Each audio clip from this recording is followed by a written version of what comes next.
A big how do you do to all the Magic players out there, young and old. This is Max Nolan recording a video for MagicStronghold.com.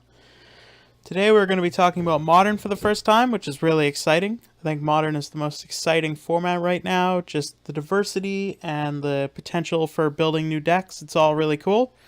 We are going to be talking about something specific today. The idea was actually brought up by Victor. I'm not going to say his last name because he might sue me. And it's an idea I really think I should have thought of myself, that I would do a local metagame analysis. And the reason why I wish I had thought this was I love doing that. I've been historically really good at it. I think I had a 6 PTQ streak of predicting what the winner would be for constructed formats. Whatever it is, I'm just really good at metagame analysis. So I'm really excited to get to that, and let's do it. So I'm not going to go over every archetype that was at the most recent Modern tournament, although there was a total of 16 different ones, which is pretty impressive. I think that speaks a lot about Modern. I'm going to go over all of the decks that had a high showing there. So first off, we're going to look at Blue, White, Red Control. It was the most popular deck, although that is kind of misleading as Blue, White, Red comes in 2 forms. The first form here is a typical control shell. We've got some of the best counters Modern has to offer in Spell Snare, Remand, Mana Leak, Cryptic Command. We've got Burn Style Removal and Electrolyze, Lightning Helix, Lightning Bolt. And we've also got Path to Exile for removal, as well as 1 Supreme Verdict, 1 Wrath of God. Wrath of God is in there over the Supreme Verdict for Thrun. It's what most decks do. I'm not sure if I'm crazy about it, but this is a pretty stock list. And we've also got Sphinx's Revelation for some late game card draw. And as win conditions, we've got our 1 Ajani Vengeant. We can Snapcaster Mage some Burn, and the Celestial Colonnades. Then the second version of Blue, White, Red is Kiki Control. Now, if you're familiar with Modern, you're pretty familiar with the Splinter Twin combo. This deck is using essentially the same thing as opposed to Deceiver, X-Arch, or Pestermite. It's using Kiki Jiki with Restoration Angel. Accomplishes the same thing as Splinter Twin Pestermite, except the Restoration Angel is a better body on its own as opposed to the Deceiver, which is why the deck's playing it. So this is a really similar deck, you know, really good counters in Remand and Mana Leak, efficient removal and Bolt, Path to Exile, Electrolyze, and we also have Defense, Wall of Omens, and Restoration Angel with Celestial Colonnade provides sort of an alternate win condition. Kiki Jiki works with Restoration Angel, works with Vendilion Clique, sort of. Make sure that you sacrifice the right legendary permanent, and make sure you remember Vendilion Clique is a legend. A lot of people forget that. Kiki Jiki also works well with Wall of Omens.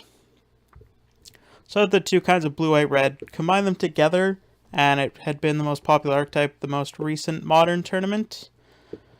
However, split them apart, and the most popular deck is Malaripod. This is what a lot of people would argue the best deck in Modern. It does put up the most results. It's fairly consistent, and it's difficult to hate out as opposed to something like Affinity or Storm, because it can attack from multiple angles. If you don't already know, the kill condition, or the combo kill condition rather, is Viscera as a sacrifice outlet. We've got Malira, which prevents -1/-1 counters from being placed on stuff. And then Kitchen Finks or Murderous Redcap, which have Persist, which means they'll come back with a -1/-1 counter when you sacrifice it. But it can't get -1/-1 counters on it. So when you sacrifice it, it comes back. Nothing on it. Watch, rinse, repeat. Deck also just backs up as sort of a mid-rangey good stuff deck. Now you can beat down with Kitchen Finks, with your Linvala, your Shriekmar, your Reviarchs, and you ramp out with Birds of Paradise, Noble Hierarch. Gavany Township is really stellar in this deck for backing up your alternate condition. There's some other Birthing Pod lists. Not going to get into that now. Another popular deck was Affinity. A lot of people are referring to this deck as robots.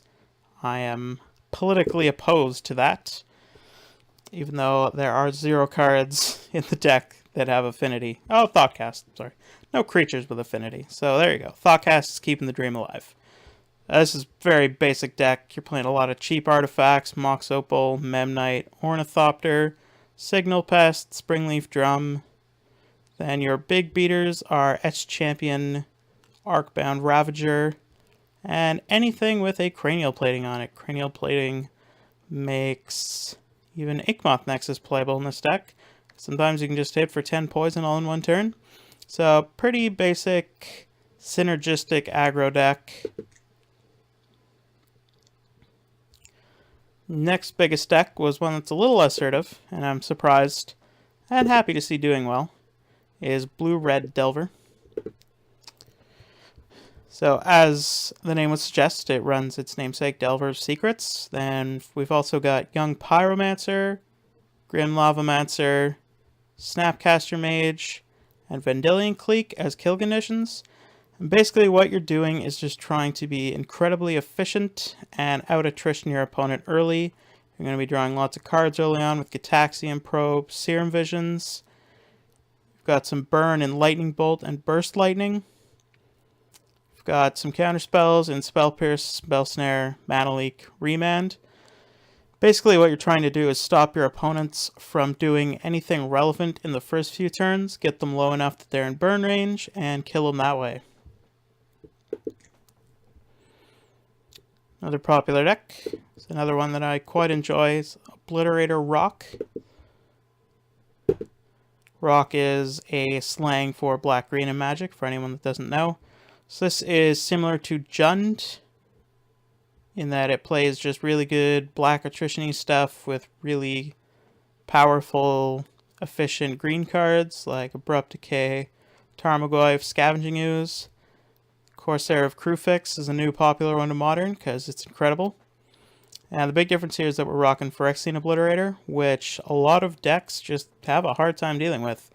Any deck that uses Burn as creature removal, if they want to kill it, they're going to have to sacrifice 5 permanents and use 2 spells. So he's the big advantage of dropping the red. I'm not sure which list is better. I think Jund is a more consistent deck, but I'll take any chance I can get to play Phyrexian Obliterator. It also runs more Treetop Villages than Jund, because Jund plays Raging Ravine, and I also love Treetop Village, so that's why I love playing this deck.